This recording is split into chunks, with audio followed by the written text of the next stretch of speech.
Hello, Sarah of SEK Handmade here, and today I want to talk to you all about stitch multiples.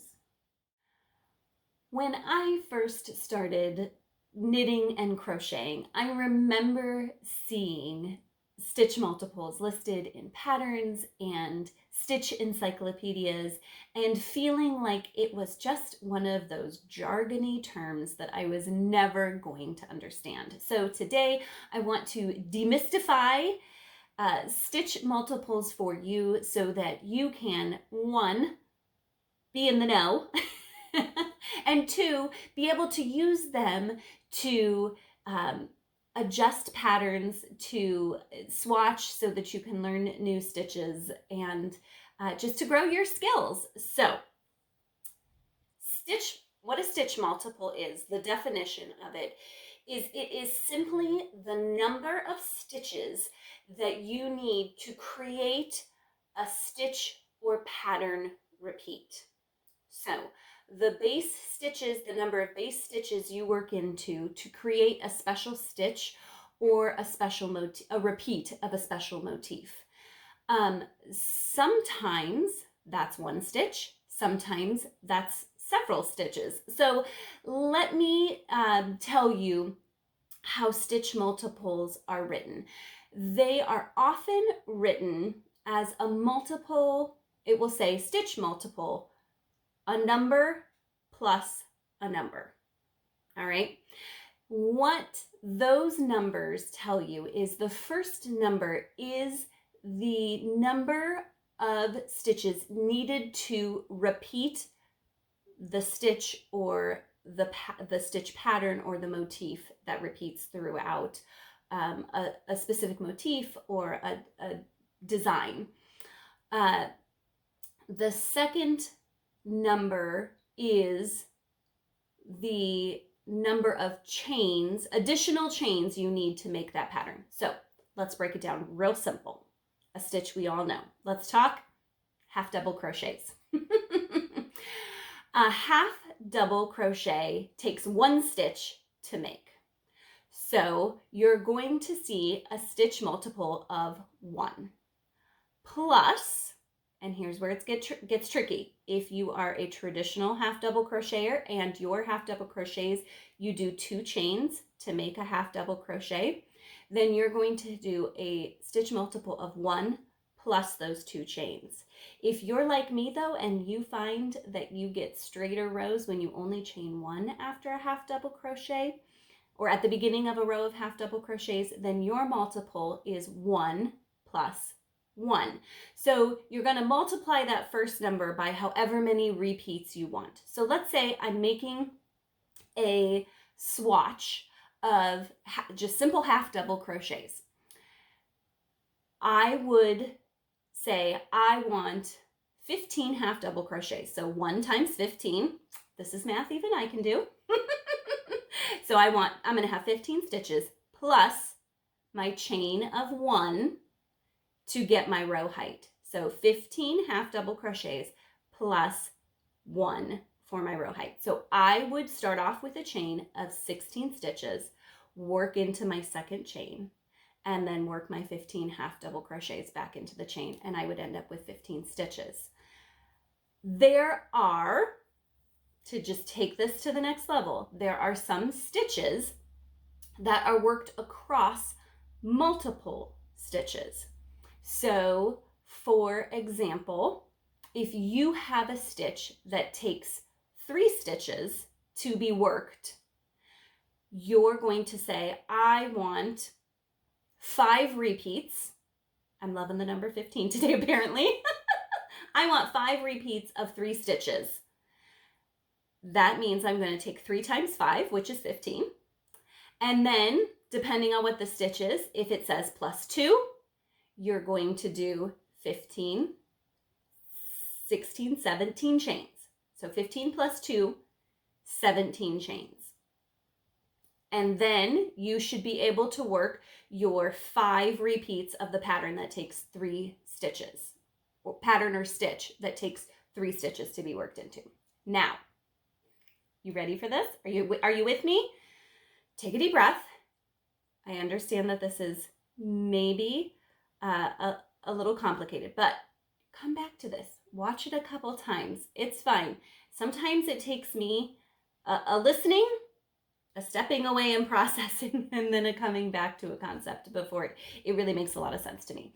Now, there are some stitches that work multiple stitches into one stitch. So let's take the popcorn stitch specifically. If I'm making a popcorn stitch, I make, let's say, 4 single crochets into one stitch.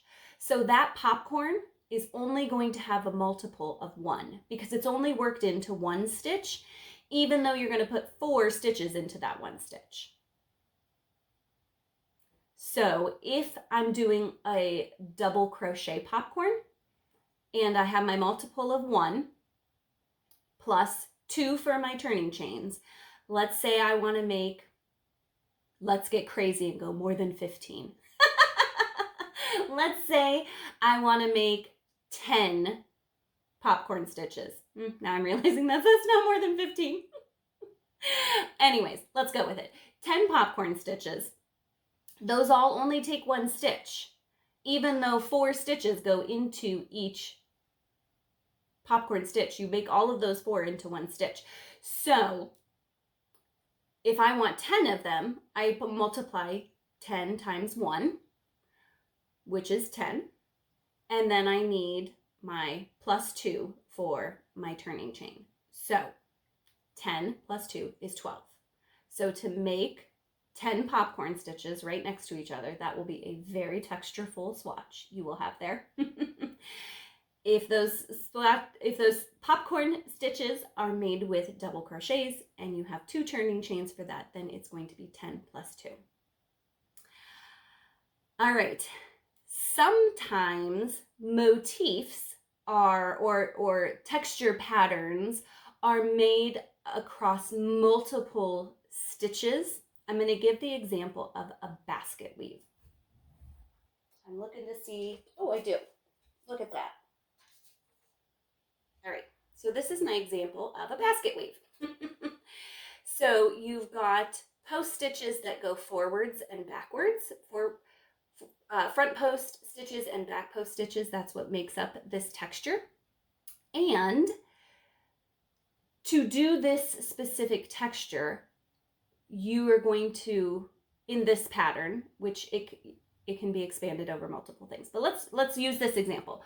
So I have 3 back post and 3 front post to complete an entire repeat of the stitch pattern, because you'll see then I go back to 3 back post and 3 front post.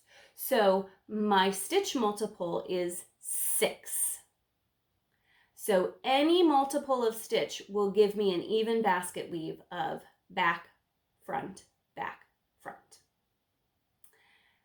So you could do 6 times 100 if you want to make a giant blanket. You could do 6 times 2 to get, a small little swatch. You could do 6 times 3 or 4 to get something a little bigger. And then if your post stitches are made with double crochets like these are, it's going to be plus 2. So remember that it's the number of chains you're starting with or the number of stitches you need to work into, not the stitches necessarily that create the stitch or the motif or the repeat. It's the number of chains plus the turning chains. It is always my goal to help you grow confidently in your crochet skills. I hope that this explanation of stitch multiples helps you to do that. Knowing multiples really helps if you want to swatch to practice a specific stitch. Always a great idea to swatch a new stitch that you don't know, even if it's part of a bigger pattern you know you're going to work. It's great to perfect it before you put it into that larger project. It's also great if you have a pattern that you love, but you need it in a slightly different size. If you find that a designer has made, 10 sizes, but you're in between size 7 and 8, if you understand the multiple, you can help work out some adjustments to make that garment fit your body even better. If you have any questions, I would love for you to drop them below in the comments. If you know somebody that you think that this video would be helpful for, I'd love it if you'd share with them. As always, it is my goal to help you grow confidently as a crafter. So I would love it if you would subscribe and turn on notifications to my channel so that every time I share a video and some knowledge to help you grow, you get a notification. Thank you so much for chatting with me today, and happy crafting!